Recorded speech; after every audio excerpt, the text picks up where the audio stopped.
자, 지난 시간에 우리가 이 페이지까지 했던 걸 기억합니다.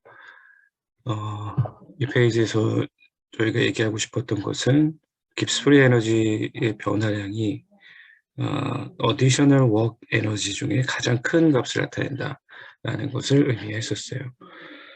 그래서 additional work 중에 하나가 electrical 에너지라는 것을 우리가 알고 있고요. 따라서 우리가 물리적으로 깁스 프리 에너지의 체인지는 변화량은 그 전기 에너지의 변화량과 같다는 것을 기억을 해주면 되겠습니다. 자, 이렇게 수학적으로 계산한 이 결과를 우리가 실험적으로 한 번 더 생각해 볼 거예요. 자, 여기 이제 세 가지 예시가 있습니다. A, B, C로 되어 있는데요. 첫 번째는 이 징크와 실버 클로라이드가 반응해서 징크 아이언, 실버 메탈, 그다음에 클로라이드 아이언으로 가는 이 반응이에요. 이거는 우리 잘 알듯이 케미컬 리액션입니다. 그죠? 거기 이제 첫 번째 실험이 되겠고요. 두 번째 B는 자, 다음과 같이 전기화학 반응, 전기화학 셀을 만들게 됩니다. 그죠? 징크와 실버 클로라이드, 그다음에 징크 클로라이드 전해질 솔루션을 가운데 두고 있는 거죠. 자, 이 반응은 이렇게 만들어서 진행하게 되면은 A에서와 같이 똑같은 프로덕트를 얻게 됩니다. 그죠? 반응물에서 프로덕트까지 모든 게 똑같은 반응이 돼요. 다만 두 번째 것은 케미컬 리액션이 아니고 일렉트로케미컬 리액션인 거죠. 자, 세 번째는 똑같은 일렉트로케미컬 리액션인데 조금의 차이가 있습니다. 자, 요거를 우리가 그림으로 그려서 한번 생각해 보겠습니다.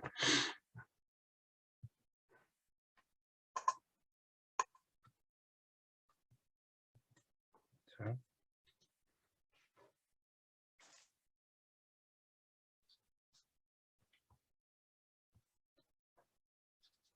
A 반응이 있고요. A는 케미컬 리액션이었어요. 케미컬 리액션. 그죠? 자, 여기에 이제 칼로리미터 하나를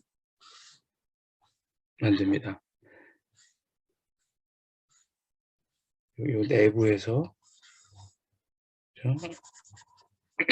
케미컬 리액션을 일으키는 거예요. 그러면 이 반응기의 바깥쪽은 우리가 열 용량을 알고 있는 용액으로 가득 채우면 되겠죠. 그렇죠? 여기가 이제 케미컬 리액션이 일어나는 거예요. 그렇죠? 자, 그럼 여기서 만약에 발열 반응이 일어나면 이 칼로리미터를 둘러싸고 있는 이 용액의 온도가 상승할 거고, 흡열 반응이면은 온도가 내려가겠죠. 그렇죠? 자, 그래서 이 열 에너지 dQ equals C 델타 T 이 식을 가지고 얼마큼의 엔탈피 체인지가 나타나는지를 우리가 알 수 있는 거예요. 이게 이제 케미컬 리액션에 해당이 됩니다. 자, 그럼 이제 두 번째 B에 관해서 우리가 얘기할 거예요. 자, B 일렉트로케미컬 리액션입니다. 자, 이번에는 똑같이 칼로리미터를 만들어내고요. 이 안에다가 전기화학 셀을 만드는 거예요. 그렇죠? 자, 그럼 어떻게 하면 돼요?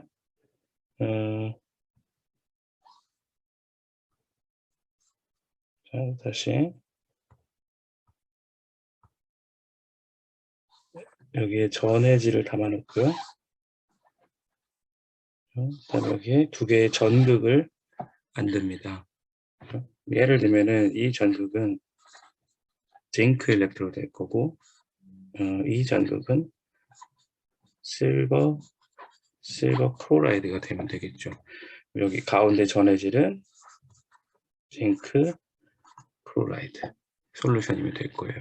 자, 근데 전기화학 반응을 일으키려면 두 개의 전극을 연결해야 되잖아요. 자, 두 개의 전극을 저항으로 연결합니다. 이렇게 만드는 게 일렉트로케미컬 리액션을 칼로리미터 안에서 진행하는 거예요. 그렇죠? 자, 여기도 마찬가지로 우리가 연용량을 알고 있는 솔루션을 채워 넣습니다.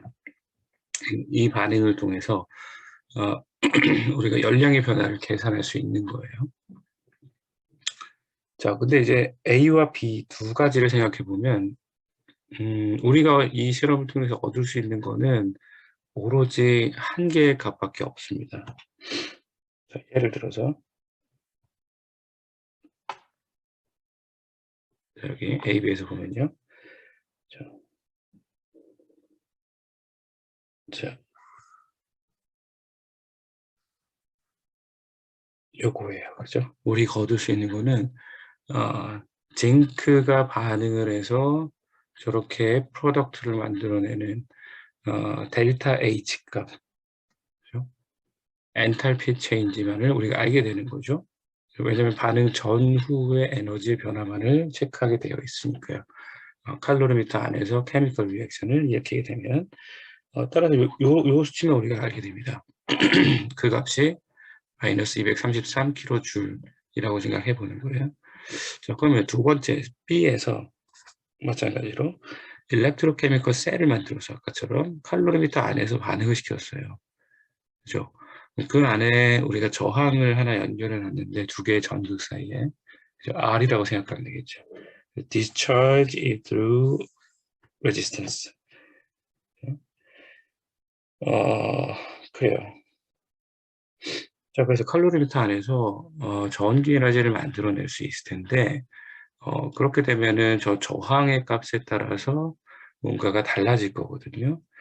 하지만 저항을 우리가 아무리 바꾸더라도 칼로리미터 안에서 하나의 칼로리미터 안에서 반응을 시키기 때문에 역시나 이 실험을 통해서부터 우리가 알 수 있는 것은 델타 H 값밖에 없습니다. 라는 거죠. 그래서 여기 보시면 징크의 1몰당 233kJ이 희수로 이몰브 된다는 것을 알고 있고요. 그다음에 인디펜던트 R이에요. 저항값에 무관하게 저 값만을 우리가 알게 된다는 거죠. 그래서 이렇게 역시나 이 실험을 통해서도 델타 H 값 마이너스 233kJ만 알게 됩니다. 하지만 이제 C에서 우리가 조금 다른 구성을 해볼 거예요. 자, C도 똑같은 전기화학 반응을 만드는 거예요. B의 경우는 같습니다. B의 경우는 같죠. 자, 근데 여기서는 우리가 이런 그림을 그려볼 거예요.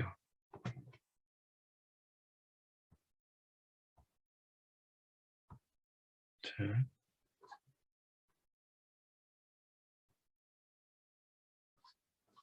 C에서도 마찬가지로 일렉트로케미컬 리액션을 만드는데요. 여기 칼로미터가 있겠죠.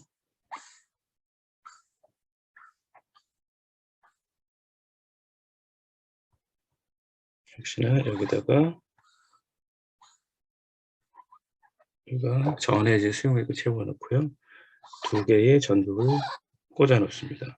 얘는 징크 일렉트로드일 거고 이거는 실버 클로라이드가 될 거예요. 전해질은 징크 클로라이드 뭐 이렇게 표현하면 되겠네요.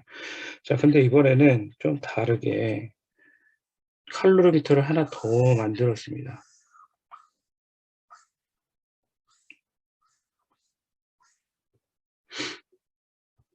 이렇게 해놓고 자, 이 전극을 쭉 뺐어요. 여기에 저항을 꽂아놨어요. 자, 이렇게 하면 뭔가 좀 달라지겠죠. 그렇죠? 왼쪽에서 전기와 반응이 일어나지만 그렇죠? 여기에 저항이라는 R이라는 값이 여기 바깥쪽으로 빠져 있고요.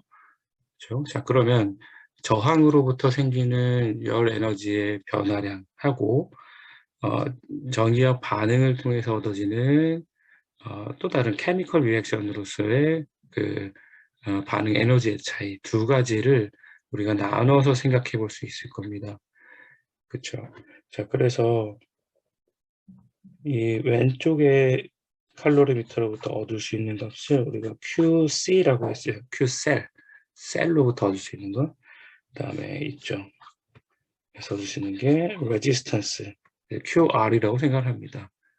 그렇죠? 자, 그러면 당연히 QC와 QR을 더해주면 그죠? 델타 H 값이 될 거예요. A와 B의 경우를 생각해 보면요. 자, 그럼 이제 지울게요. 자, 일단은 QC와 QR을 더해주면 델타 H가 될 겁니다. 이거는 마이너스 233kJ이 되겠죠. 그렇죠? 자, 근데 우리가 여기서 아까 저항의 값을 크게 할 수도 있고 작게 할 수도 있다 그랬어요. 그러면 저항을 무한대로 크게 가져가면 거기에서 우리가 얻을 수 있는 가장 맥시멈한 전기 에너지로의 변환된 값을 열량을 우리가 얻어낼 수가 있겠죠. 그렇죠? 자, 그게 이제 여기서 표현된 겁니다. QC와 QR을 더해주면 마이너스 233kJ이 되는데 여기서 그렇죠? 저항의 값을 계속해서 증가시키면 QC의 값은 감소될 것이고요. 그 다음에 QR의 값은 증가할 거다라는 겁니다. 그래서 요 무한대의 저항까지 우리가 가게 되면 QC 값이 마이너스 43kJ까지 가더라라는 거죠. 그 다음에 QR은 마이너스 190kJ까지 갑니다. 그렇죠? 그럼 이게 R이 무한대로 갔더니 그렇죠? QC가 마이너스 43kJ이 됐고요. 그다음에 QR은 190kJ이 됐어요. 그죠? 더해주면 역시나 233kJ이 되는 거죠. 그죠? 자, 그런 상황이 됐죠. 그래서 이제 수학적으로 한번 생각해 봅니다. 에너지 QR이 열로서 발산이 될 때, 하지만 그거는 일렉트리컬 에너지로부터 오는 값이겠죠. 저항으로부터 열 에너지가 발생하는 거니까 전기 에너지로 와서 그게 열 에너지로 변환이 된 거죠. 그렇죠? 자, QCA 같은 경우에는 Energy Change that is inevitably thermal이에요. 그렇죠? 열적으로 변할 수밖에 없는 에너지입니다. 그렇죠? 우리가 예를 들어 케미컬 리액션에서도 보면은 프로덕트와 그 리액턴트 사이에 그렇죠? 에너지 차이가 있는 것처럼 그 안에서 어쩔 수 없이 이 에너지 체인지가 일어나는 것, 그래서 얘기하는 거고요. 자, 그래서 그 다음에 자 저항이 무한대로 가다 보면 이게 연력학적으로 리버서블한 프로세스로 가져간다는 거고요. 그렇죠? 그래서 이거를 우리가 한번 써보면 이렇게 써볼 수 있어요. 그렇죠? 저항이 무한대로 갈 때 리미테이션에서 QC 값이 어떻게 되는가를 얘기해 보는 거죠. 그렇죠? 자, 근데 엔트로피 체인지의 정의에 의해서 그러니까 엔트로피 체인지 델타 S는 Q 리버서블의 오버 T였어요. Q 리버서블의 오버 T. 여기 있는 값이죠. 여기 이제 엔트로피 체인지의 정의입니다. 엔트로피 체인지. 따라서 요 QC 값을 우리가 T 델타 S로 변환을 시켜도 돼요. 왜냐하면 리버서블한 체인지로 우리가 유도하고 있으니까요. 그렇죠? 그래서 T 델타 S가 이런 리미테이션 QC 값하고 같고요. 그때 값이 마이너스 43kJ이다. 라는 겁니다. 자, 근데 이제 깁스 프리 에너지의 정의로부터 생각을 해보면, 자, 델타 H 마이너스 TDS예요. 그럼 델타 H는 여러분 잘 알듯이 요 값이었습니다. 이 값에다가 마이너스에 마이너스 43을 해주는 거니까 깁스 프리 에너지는 자, 이렇게 이제 되겠네요. 그죠? 그래서 R이 무한대로 갈 때 마이너스 190kJ이 된다. 그래서 이게 결국에는 물리학적으로 그죠? 우리가 얻어낼 수 있는 가장 큰 전기 에너지로부터의 워크 에너지 값이다 라고 생각하면 됩니다. 그죠? 그래서 우리 앞에서 수학적으로 구한 것과 지금 이렇게 실험적으로 생각해 보는 것이 서로 일치됨을 알 수가 있어요. 자, 여기는 이런 것들을 이제 요약을 해 놓은 거고요. 똑같이 요 수식, 요 이 케미컬 리액션을 일렉트로케미컬 셀을 만들어서 이동했을 때, 움직였을 때도 똑같은 마찬가지 일이 발생한다라는 거죠. 그래서 가정을 인피니트 로드 레지스턴스예요. R 값이 굉장히 커질 때를 상상해 보는 거고, 그렇게 되면은 리버서블 체인지가 될 거고요. 그죠? 뭐 포텐셜 디퍼런스는 당연히 그럼 이퀄리브리엄 밸류도 갈 거고, 그렇습니다. 자, 그래서 이런 것들을 통해서 우리가 이제 연결을 지어봐야 되는데요. 자, 델타 G 값이 그러면 어떤 값하고 서로 같아지느냐를 생각해 봐야 되는 거죠. 그래서 델타 G는 우리가 이 전기화 반응으로부터 얻을 수 있는 가장 큰 워크 에너지였어요.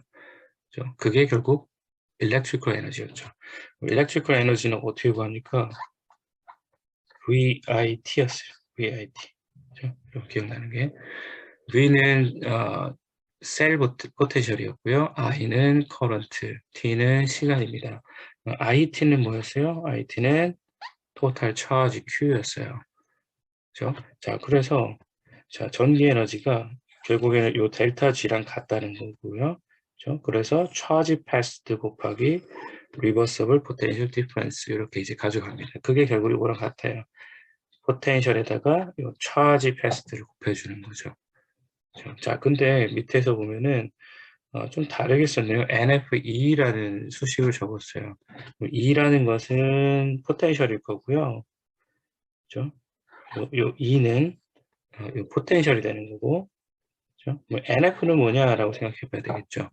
F라는 것은 패러데이 컨스탄트니까, 자, 1몰의 전자가 갖는 토탈 차지를 얘기합니다.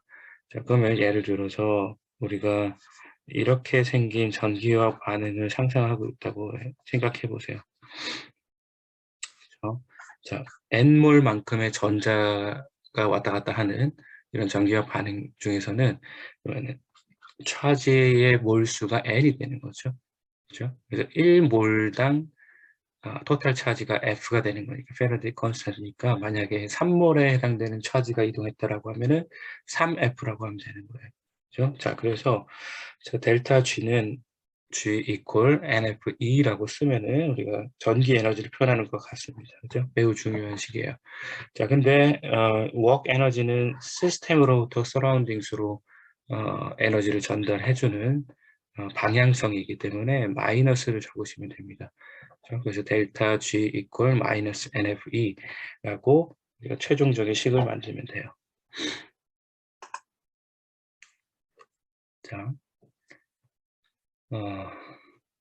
그래서 우리 여기 보시면은 우리가 알고 있는 값이고요. 자, electrical 에너지, 미안합니다. 여기서는 포텐셜이 되겠네요. 그죠? 단위가 볼트니까요. 포텐셜 이퀄 줄 퍼 쿨롱이라는 거 우리가 잘 알고 있습니다. 왜냐하면 electrical 에너지가 VIT가 되는 거니까. 그 다음에 DG 값이 어디셔널 에너지 중에 가장 큰 워크 에너지다라는 것도 알고 있죠. 자, 그래서 이렇게 생긴 전기와 반응을 고려할 때 우리는 이 수식을 도출해낼 수 있다라는 거죠. 자, 그럼 예를 들어서 델타 G 값이 0보다 작은 경우로 생각해 보세요. 여기. 자, 그럼 델타 G가 0보다 작으면 우리가 잘 알듯이 스폰테니어스 리액션이라는 것을 알고 있습니다. 그렇죠? 그래서 델타 G가 0보다 작게 되면 이 전기화학 반응이 자발적으로 일어나는 반응이다 라는 거고요. 그렇지 않다면 여기 0보다 크다면 그렇죠? 이거는 비자발적인 반응으로 일어나게 된다 라는 것들이에요. 자, 여러분 잘 알고 있듯이 델타 G는 스탠다드 스테이트 델타 G. 델타 G는 스탠다드 스테이트의 깁스 에너지 변화량에다가 RT, ln Q를 더해주면 됩니다. 여러분 물리화학 시간에 많이 배웠던 거예요.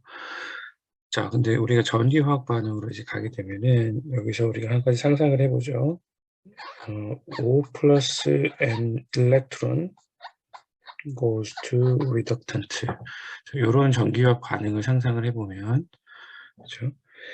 자, 여기서는 O라는 물질이 반응물로 생각을 하면 되겠고요. R이 생성물로 생각을 하면 될 것 같아요. 그래서 reaction quotient Q라는 것은 요 생성물의 activity, 그죠? 나누기 반응물의 activity를 표현합니다. 얘네 둘 사이에 생성물과 반응물 사이의 액티비티의 비율을 나타내는 거예요. 이게 이제 리액션 큐오션트입니다. 자, 근데 액티비티라는 것은 우리한테 그렇게 익숙하지 않은 터미널로지이기 때문에 컨센츄레이션을 바꿔볼 수 있어요. 액티비티를 컨센츄레이션을 바꾸려면 여러분들 액티비티 코에피션트 감마에다가 컨센츄레이션을 곱해주면 됩니다. 여기도 마찬가지겠죠. 네, 자 어쨌든 자 그러면 이제 요 수식에다가 우리가 좀 전에 유도했던 이 델타 G 이퀄 마이너스 NF2를 이제 대입을 합니다. 자 물론 그럼 당연히 스탠다드 스테이트의 델타 G 값은 마이너스 NF 2긴 2인데 포텐셜이긴 한데 스탠다드 스테이트의 포텐셜이면 되겠죠. 그렇죠? 자 그럼 이걸 집어넣습니다. 여기 수식에다가 집어넣어요. 자 그럼 이제 이렇게 정리가 되죠. 그죠? 원래는 마이너스에 플러스 이렇게 이제 되어 있을 텐데 마이너스를 이제 곱해줘서 이렇게 만들었어요. 그죠? 그럼 거기다가 NF로 나눠줍니다. 그죠? NF 여기 NF 이렇게 나눠주게 되면은 뭐가 되죠? 자, 이렇게 이제 가는 거예요. 그 포텐셜이라는 값은 스탠다드 스테이트일 때의 포텐셜 마이너스 RT 오버 NF에다가 로그 리액션 큐오션트가 된다. 이런 얘기입니다. 이게 이제 너런스트 이퀘이션이라는 중요한 수식이 돼요. 전기화학에서 가장 중요한 식이 되는데 이것이 의미하는 바로 잘 생각해 보면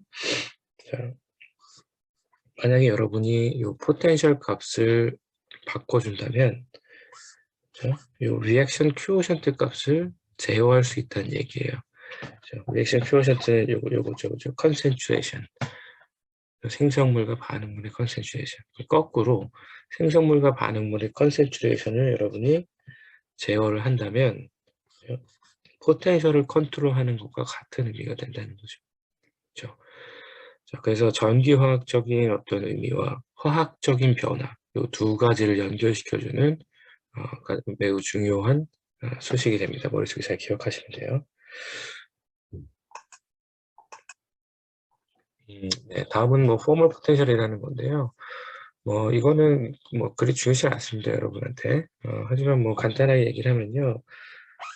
얘는 말 그대로 형식 전압이라는 거예요. 실제 전압의 값은 아니지만 우리가 편의를 위해서 형식적으로 이런 것도 좀 쓴다라는 의미가 되겠고요. 예를 들어 이런 수식 전기학 반응이 있을 때 얘가 O 플러스 N electron goes to R 이거랑 같은 거죠. 일렉트론에 여기 R까지 갑니다. 자, 그렇게 하면은 너런스트 이퀘이션을 쓰면은 여러분 이렇게 써볼 수 있을 거예요. 그렇죠? 자, 여기가 플러스가 된 것은 이 리액션 큐오션트의 분자와 분모를 바꿨기 때문이에요. 그건 여러분들 수학적으로 이해가 되실 겁니다. 그렇죠? 자, 그러면 이제 요 액티비티 값을 우리가 요 액티비티 코에피션트와 컨센츄레이션을 바꿀 수 있다라고 좀 전에 얘기했어요.